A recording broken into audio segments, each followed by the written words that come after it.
ধন্যবাদ মাননীয় সভাপতি। স্বামী ছিল, ছেলে ছিল, আজ কেউ নাই। ঘর ছিল, বাড়ি ছিল, আজ নেই ঠাই। তবু খোকা সুখী হোক প্রার্থনা আমার, সাথী হয়ে থেকো প্রভু আমার খোকার। চরম অবহেলা এবং বঞ্চনার শিকার হওয়ার পর আজও এদেশের বৃদ্ধাশ্রমে বসবাসরত শত শত মায়েরা ঠিক এভাবেই নিজের সন্তানের জন্য প্রার্থনা করেন। মাননীয় সভাপতি, মানুষ জাতি বড়ই অদ্ভুত। একই দেহে যখন আমরা পিতামাতা তখন আমরা মহৎ, আর সেই যখন আমরা সন্তান তখন আমরা দুর্জন। নিজের প্রিয়তমাকে ফোন করে আমরা বলি তোমার হাতে আমার জীবন ন্যস্ত, আর অসুস্থ মা যখন হাজারবার ফোন করেন তখন তিনি উত্তর পান আপনার সন্তানের ফোনটা এখন ব্যস্ত।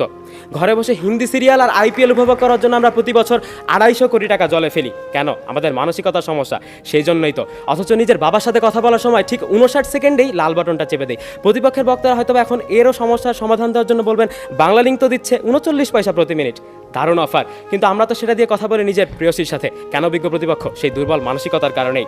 বিজ্ঞ প্রতিপক্ষ, নিজের বাবা মাকে সাথে নিয়ে আমরা কয়দিন মার্কেটে যাই? নিজের মায়ের জন্মদিনটা কবে মনে আছে তো? ও, এটা তো কোনো পাঠ্যপুস্তক বই লেখা নেই।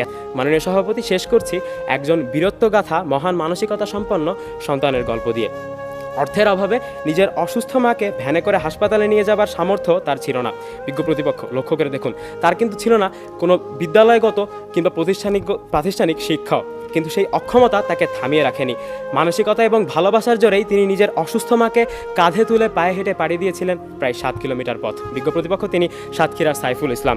তথ্যসূত্র ইত্যাদি, বাংলাদেশ টেলিভিশন।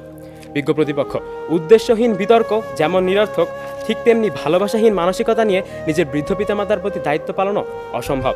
তাই নিজের বৃদ্ধ পিতামাতাকে ভালোবাসার লক্ষ্যে আজ সুস্থ, সুন্দর এবং পরিশীলিত মানসিকতার অধিকারী হয়ে উঠুক এই পৃথিবীর প্রতিটি সন্তান। এই আশাবাদ ব্যক্ত করেই আমি আমার বক্তব্য শেষ করছি।